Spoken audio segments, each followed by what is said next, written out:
Hi hello പുതിയൊരു വീഡിയോയിലേക്ക് എല്ലാവർക്കും സ്വാഗതം. എല്ലാവർക്കും സുഖമാണെന്ന് വിചാരിക്കുന്നു. ഞങ്ങൾക്കും സുഖം തന്നെ. അപ്പോൾ വീഡിയോയിലേക്ക് പോവാം. ഇന്നത്തെ വീഡിയോയിൽ നല്ലൊരു ബിഗോണിയ പ്ലാന്റ് റിപ്പോർട്ട് ചെയ്യുന്നതും അതിൻ്റെ പ്രൊപ്പഗേഷൻ എങ്ങനെയാണെന്നും അതിന് കൊടുക്കുന്ന വളങ്ങൾ എങ്ങനെയാണെന്നും ഒക്കെ ഞാൻ വീഡിയോയിൽ പറയുന്നുണ്ട് കേട്ടോ. അപ്പോൾ ഈ ഇലകൾ കണ്ടില്ലേ, എന്താ ഭംഗിയെന്ന് കണ്ടോ.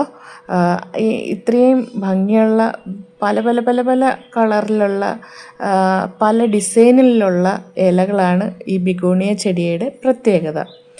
ഈ ബിഗോണിയ ചെടിയെ ഇഷ്ടപ്പെടാത്തവരാരും ഉണ്ടാവില്ല, അത്രയ്ക്ക് എല്ലാവർക്കും ഇഷ്ടമായിരിക്കും. അപ്പോൾ ആ ബിഗോണിയ പ്ലാന്റ് എങ്ങനെ നട്ടാൽ എങ്ങനെ നല്ല ബുഷിയായിട്ട് നല്ല ഹെൽത്തി ആയിട്ട് വളരും എന്നൊക്കെയുള്ള കാര്യങ്ങളാണ് ഞാൻ ഈ വീഡിയോയിൽ പറയുന്നത് കേട്ടോ. അപ്പോൾ നമുക്ക് കാണാം. അപ്പോൾ ആദ്യമായിട്ട് നമുക്ക് അറിയേണ്ട കാര്യം എന്ന് പറഞ്ഞാൽ പോട്ടി മിക്സ്, നല്ലൊരു പോട്ടി മിക്സ് തയ്യാറാക്കുക. കാരണം ഈ ബിഗോണിയ ചെടികളുടെ വേരുകളെന്ന് പറഞ്ഞാൽ നേർത്ത വേരുകളാണ്. പിന്നെ വെള്ളം കെട്ടി നിന്ന് കഴിഞ്ഞാൽ പെട്ടെന്ന് അഴുകാൻ സാധ്യതയുള്ള വേരുകളാണ്. അപ്പോൾ അഴുകി തുടങ്ങിക്കഴിഞ്ഞാൽ പിന്നെ അത് തിരിച്ച് കിട്ടാൻ ഭയങ്കര ബുദ്ധിമുട്ടാണ്. അപ്പോൾ അതുകൊണ്ട് അഴുകാതിരിക്കാൻ വേണ്ടിയിട്ടുള്ള നല്ല നീർവാർച്ചയുള്ള പോട്ടി മിക്സ് വേണം തയ്യാറാക്കാൻ വേണ്ടിയിട്ട്. അതിന് വേണ്ടിയിട്ട് ഞാൻ തയ്യാറാക്കുന്ന എന്തൊക്കെയാണെന്ന് വെച്ചാൽ, ആദ്യമേ നല്ല pH കൺട്രോൾ ചെയ്ത മേൽമണ്ണെന്ന് പറഞ്ഞു കഴിഞ്ഞാൽ ആദ്യമേ തന്നെ അത് ഒരു 10-15 ദിവസം കുമ്മായം കലർത്തി ഇളക്കിയിട്ടേക്കുന്ന മേൽമണ്ണാണ്. അത് കഴിഞ്ഞിട്ട് ചകിരിച്ചോറ്, പിന്നെ കുറച്ച് സാഫ്, പിന്നെ ഫംഗൽ എന്ന് വെച്ചാൽ അഴുകലൊന്നും ഉണ്ടാവാതിരിക്കാൻ വേണ്ടി ആൻറ്റി ഫംഗൽ പൗഡർ അത്, പിന്നെ അത് കഴിഞ്ഞിട്ട് കുറച്ച് കമ്പോസ്റ്റ്, ഇത്രയും ഞാനിടുന്നത്. പിന്നെ ഇതിനകത്ത് വേണമെന്നുണ്ടെങ്കിൽ നമുക്ക് വേറെ മണൽ ഒക്കെ ചേർക്കാവുന്നതാണ്. അപ്പോൾ ഇത്രയും ഞാൻ മിക്സ് ചെയ്ത് വെച്ചു. പിന്നെ അതിൻ്റെ കൂടെ തന്നെ കരിയില കമ്പോസ്റ്റും കൂടെ ഞാൻ ചേർത്തിട്ടുണ്ട്. കാരണം നല്ല പൊടിഞ്ഞ കരിയില എടുത്തിട്ട് അതും കൂടെ ഈ പോട്ടി മിക്സിനകത്ത് മിക്സ് ചെയ്ത് വെച്ചിട്ടുണ്ട്. അപ്പോൾ നല്ലൊരു ബിഗോണിയ പ്ലാന്റ് ഞാൻ എടുത്തു.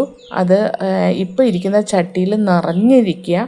അപ്പോൾ അതൊരു 2 വർഷമായിട്ട് ഇങ്ങനെ ഇരിക്കുന്ന ചെടിയാണ്. 2.5 വർഷം കൊണ്ട് ഇരിക്കുന്ന ചെടിയാണ്. അപ്പോൾ അത് ഇനി മാറ്റണം. കാരണം ആ പോട്ടിൽ നിന്ന് നമുക്ക് വേറൊരിച്ചിരി വലിയ പോട്ടിലേക്ക് മാറ്റണം. ഇല്ലെന്നുണ്ടെങ്കിൽ നമ്മൾ ഇതിനകത്തുള്ള തൈകളെല്ലാം മാറ്റി വെച്ച് കഴിഞ്ഞാൽ അതിനകത്ത് ഒരു തൈയൊക്കെ ആയിട്ട് ഈ ഇപ്പോൾ ഇരിക്കുന്ന പോട്ടിൽ, ആ സൈസിൽ പോട്ടിൽ നമുക്ക് നടാൻ പറ്റും. അപ്പം ഞാൻ അതിനായിട്ട് ഒരു പോട്ട് എടുത്തതെന്ന് പറഞ്ഞാൽ 10 ഇഞ്ചിൻ്റെ ഒരു പോട്ട്. ഞാൻ ഇതിൽ നിന്ന് തൈകളൊന്നും പിരിച്ച് നടുന്നില്ല. അപ്പോൾ 10 ഇഞ്ചിൻ്റെ പോട്ട് എടുത്തത്. അപ്പോൾ അതിന് പറ്റിയ ഒരു പോട്ട്. അപ്പോൾ അതിൻ്റെ ഹോളുകളൊക്കെ നമ്മൾ ഓപ്പൺ ചെയ്യണം. കാരണം വെള്ളം കെട്ടി നിൽക്കാൻ പാടില്ല, പക്ഷേ ഈർപ്പം നിൽക്കും വേണം. അതിന് വേണ്ടിയിട്ടാണ് ചകിരിച്ചോറ് ഇടുന്നത്. അപ്പോൾ നമ്മൾ ഒരു ദിവസം വെള്ളം ഒഴിച്ചില്ലെങ്കിൽ പോലും കുറച്ച് ചെടി വാടി പോവാതെ നിൽക്കണമെന്നുണ്ടെങ്കിൽ ഈ ചകിരിച്ചോറ് മിക്സ് ചെയ്യുന്നത് നല്ലതാണ്. എന്നിട്ട് ഞാൻ ചട്ടിയുടെ അടിഭാഗത്തായിട്ട് കുറച്ച് കരിയില, പൊടിഞ്ഞു പോകാറായ കരിയില ഞാൻ ചാക്കിൽ എടുത്ത് സൂക്ഷിച്ച് വെക്കുന്നതാണ് കരിയിലകൾ. അപ്പോൾ അതേമാതിരി എടുത്ത് വെച്ചിരുന്ന കരിയില ഞാൻ ചട്ടിയുടെ അടിയിൽ ഇട്ട് കൊടുത്തു. അതെന്താണെന്ന് വെച്ചാൽ, ഒന്ന് നമുക്ക് ചട്ടിയുടെ വെയിറ്റ് കുറയ്ക്കാൻ പറ്റും, പോട്ടി മിക്സ് കുറച്ചിട്ടാൽ മതിയാവും. പിന്നെ രണ്ടെന്ന് പറഞ്ഞു കഴിഞ്ഞാൽ, നമുക്ക് ഈ കമ്പോസ്റ്റ് ഇത് കുറച്ച് ദിവസം നനഞ്ഞൊക്കെ കഴിയുമ്പോഴത്തേന് അത് ദ്രവിച്ചിട്ട് അത് നല്ലൊരു കമ്പോസ്റ്റായിട്ട് മാറും. അപ്പോൾ അതും ഒരു വളമായിട്ട് മാറും കേട്ടോ. അപ്പോൾ എന്നിട്ട് ഞാൻ ആ കരിയിലയുടെ മുകളിലായിട്ട് കുറച്ച് പോട്ടി മിക്സ് ഇട്ടു. എന്നിട്ട് പഴയ ചട്ടിയിൽ നിന്ന് ആ ചെടി നമുക്ക് ഇളക്കിയെടുക്കുമ്പോൾ ഇതിനകത്തുള്ള പോട്ടി മിക്സും നല്ല പോട്ടി മിക്സ് തന്നെ, നല്ല ഇളക്കമുള്ള പോട്ടി മിക്സ് തന്നെ ആയതുകൊണ്ടാണ് ഇത്രയും നാൾ ഈ ചട്ടിയിൽ തന്നെ ഇങ്ങനെ നിന്നതൊക്കെ. ഞാൻ പ്രത്യേകിച്ച് വളങ്ങളൊന്നും ഇട്ട് കൊടുക്കാറില്ല. പിന്നെ എപ്പോഴെങ്കിലും ഒരു ഇത്തിരി ജൈവവളങ്ങൾ എന്തെങ്കിലും അങ്ങനെയാണ് ഇട്ട് കൊടുക്കുന്നെങ്കിലേ ഉള്ളൂ. അല്ലാതെ രാസവളങ്ങളൊന്നും ഇതിനകത്ത് ഇട്ട് കൊടുക്കാറില്ല. അപ്പോൾ കണ്ടില്ലേ അത് പിന്നെ നല്ല പൊടി പൊടി പോലുള്ള പിന്നെ പോട്ടി മിക്സാണേ അതിൻ്റെതും. അതിൻ്റെ വേരുകൾ കണ്ടില്ലേ നേർത്ത വേരുകളാണേ.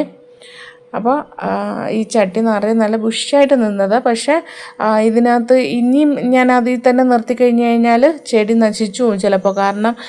കാരണം അതിന് വളരാനുള്ള സ്ഥലങ്ങളൊന്നുമില്ല. അപ്പം വേരിഞ്ഞ് വരത്തില്ല. അങ്ങനെയൊക്കെ ഉള്ളൊരു ഇതായതുകൊണ്ട് കുറേയും കൂടെ നിൽക്കുമ്പോൾ ചെടി നശിച്ചു പോവുകയും ചെയ്യും. ശോഷിച്ചു പോവും. അപ്പോൾ ഇതിനകത്ത് കണ്ടില്ലേ ഇഷ്ടം പോലെ തൈകൾ നിൽപ്പുണ്ട്. നമുക്ക് പിരിച്ച് നടാനാണെന്നുണ്ടെങ്കിൽ ഒരു 10-12 ചട്ടിയിലെങ്കിലും നടാൻ പറ്റുന്ന തൈകൾ ഇതിനകത്തുണ്ട്.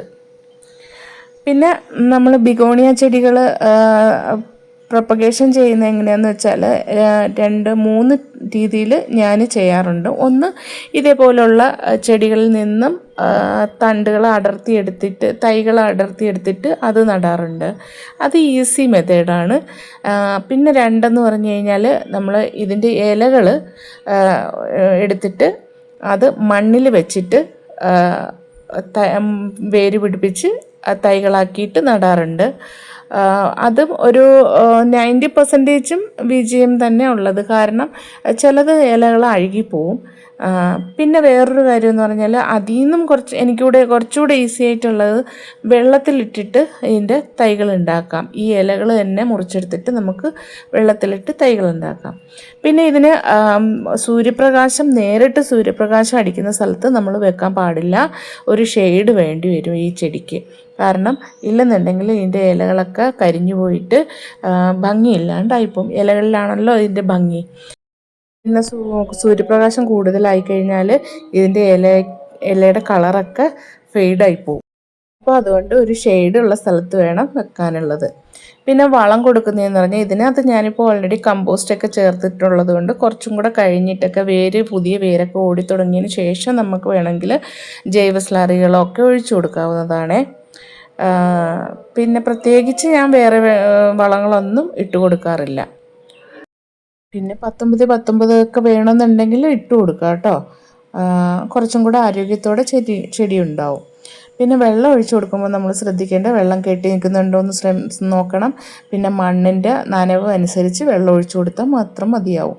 ഇല്ലെങ്കിൽ ചിലപ്പോൾ ചെടി അഴുകിപ്പോയി എല്ലാം നശിച്ചു പോകാനും സാധ്യതയുണ്ട്. അപ്പം കുറച്ച് ആ കാര്യത്തിൽ ശ്രദ്ധിക്കണം.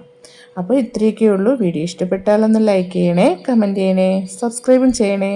Okay, thank you.